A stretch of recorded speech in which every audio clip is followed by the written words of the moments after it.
अच्छा रोना बंद करो और असल वजह बताओ कि फोन क्यों किया। अम्मा अगर माँ को फोन नहीं करेगी बेटी तो किसको करेगी? कहाँ जाके अपना दुखड़ा रहूं? जिंदगी में कभी इतनी बेइज्जती नहीं सही मैंने। आपको पता है आपकी बहू ने कितनी मेरी बेइज्जती की है? क्या कर दिया सोहा ने? अरे क्या नहीं किया उसने? मुझे ताने दे रही है, मेरे से बदतमीजी कर रही है और मुझे कह रही है दुबई में रहने की मेरी औकात नहीं है। क्या वाकई उसने ये सब कहा है? नहीं, मैं झूठ बोल रही हूँ। मुझे कहानियां बनाने का शौक है या इल्जाम लगाने का मुझे जो है ना नया शौक चढ़ा है, और चढ़ाओ उसको सर पर। बोला था कि राफे गया है ना, बाहर निकालो उसको घर से, लेकिन नहीं, नजर की ठोकरें खाती ना अकल ठिकाने आ जाती इसकी। आज मुझसे बदतमीजी की है, कल आपके सर पर बैठ के बदतमीजियां करेगी। अरे बेटा क्या तुम फजूल बातें करती रहती हो बिला वजह, जब जानती हो कि उससे तुम्हारी नहीं बनती तो उसे फोन करने की जरूरत क्या थी? अरे उसको किसने किया था? हाँ? तुमको किया था, उठा लिया उसने। अब मेरी बदकिस्मती, करूं तो क्या करूं? उमर से भी सही तरह बात नहीं कराई उसने, बदतमीजी कर रहा था, पता नहीं टेढ़े जवाब दे रहा था, सब आपकी बहू की वजह से बिगाड़ के रखा है उसने उसको। चुप हो जाओ, तुम्हारा शौहर ये बातें सुनेगा तो क्या सोचेगा? घर पर नहीं है, शादी के बाद से कल तो गया है ड्यूटी पे। ये घर के काम काज कौन करता है? मैं करती हूँ, और कौन करता है? सारा वक्त तो तुम फोन पे लगी रहती हो, तो काम काज कब करती होगी? मैं मुझसे नहीं होता ये हांडी चूल्हे के काम, मैं ऑनलाइन ऑर्डर कर देती हूँ, आ जाता है यहाँ पे बड़े आराम से खाना। यहाँ पे कौन सा मुश्किल है? जरका खुदा के वास्ते अब तो संभल जाओ, अपने घर का शौहर का ख्याल रखो, जिम्मेदारी को महसूस करो। हद होती है वैसे काहिल होने की। सोचा शायद दूर जाके तुमको मेरी याद आएगी, लेकिन नहीं, तो बात करना बेकार है। तो कॉल मुश्किल से लगती है, उस पर भी करे तो बंदा क्या करे।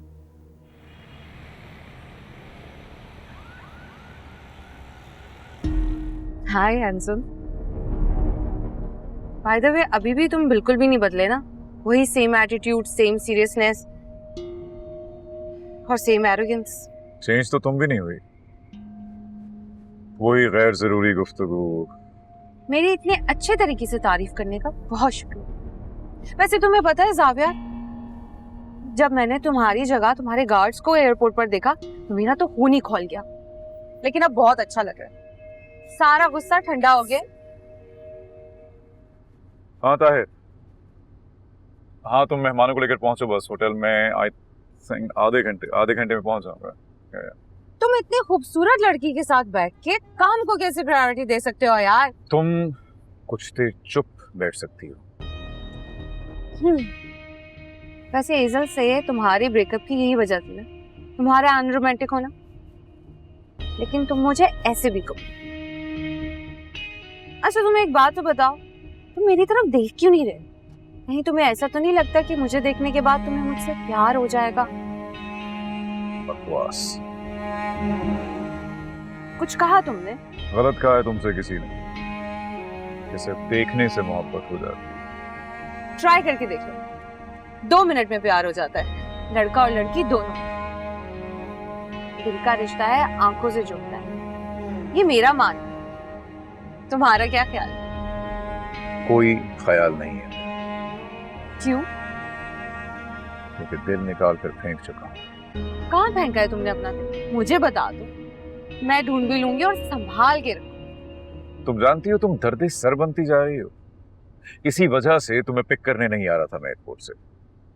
एक दिन ये दर्द सर तुम्हारे दिल में उतर जाएगी और तुम्हें पता भी नहीं चलेगा। जो 4 साल में नहीं हुआ वो आइंदा भी नहीं हुआ। ओह अच्छा, इस दफा जरूर हो, मैंने भी कसम खाई।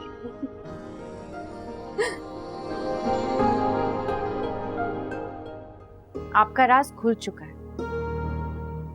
या तो आप अपना जुर्म कबूल करें या अपनी सफाई बयान करें। गरीबी हर मसले की जड़ है मैडम। इस कलील तनख्वाह के अंदर पूरा महीना गुजारा करना बहुत मुश्किल हो जाता है।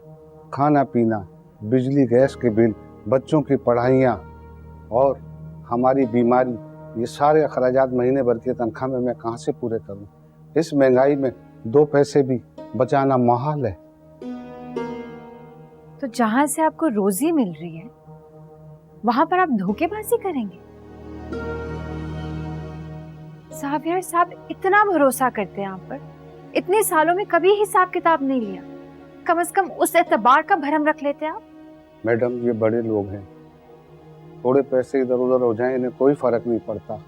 बाहर डिनर पे ये हजारों रुपए बर्बाद कर देते हैं, लाखों रुपए पार्टी पे खर्च कर देते हैं, बड़ी बड़ी गाड़ियों में घूमते हैं, ठंडे ठंडे कमरों में रहते हैं। इन्हें गरीब की मजबूरी का क्या पता। मैडम आपस की बात है, आपस में तय कर लेते हैं, आपका भी फायदा हो जाए, मेरा भी नुकसान ना हो। आपको शर्म नहीं आ रही ऐसी बात करते हुए? आप चाहते हैं कि मैं इस बेईमानी में आपका साथ दूं?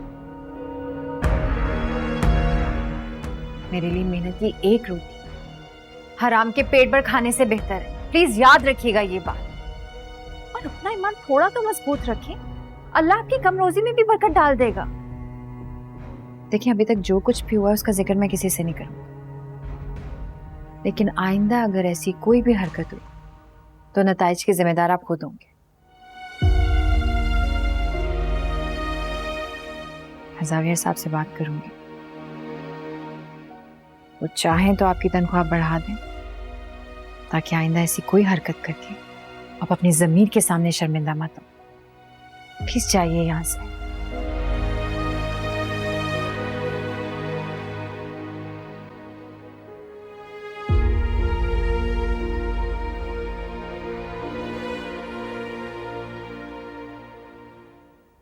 भाभी, अस्सलाम वालेकुम। कैसी है मेरी जान? आप कैसी हैं? मैं बिल्कुल ठीक ठाक। जावियर कहाँ है? मदन नहीं आया? ऑफिस चला गया। पूरे रास्ते काम काम काम, बस यही बात थी उसके पास। सामान अंदर ले जाओ।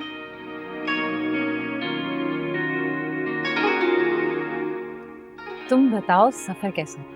हाय, प्लेन के सफर पे तो मैं बहुत बोर हूँ। कोई हमसफर ही नहीं मिला। अगर मिल जाता तो हसीन होता। लेकिन एयरपोर्ट से घर का सफर बहुत खूबसूरत था, बहुत मजा आया। रियली? तो तुम जाविया की कंपनी में बोर नहीं हो? भाभी, उसकी कंपनी मिलती किसको है कि वो बोर होगा? बोलता कहाँ है वो? मम्मी पापा कैसे? वो दोनों बिल्कुल ठीक हैं। आप लोगों को बहुत मिस करते हैं। असफन भाई कहाँ है? नजर नहीं आ रहे।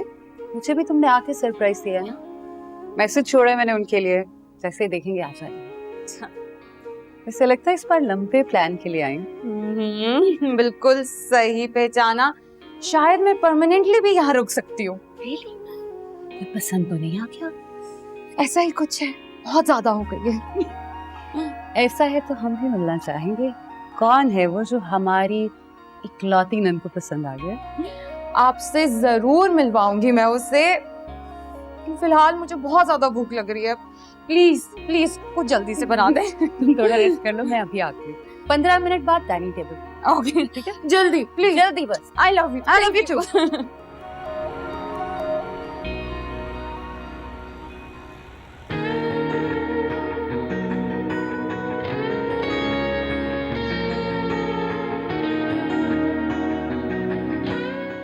फोन ही नहीं किया।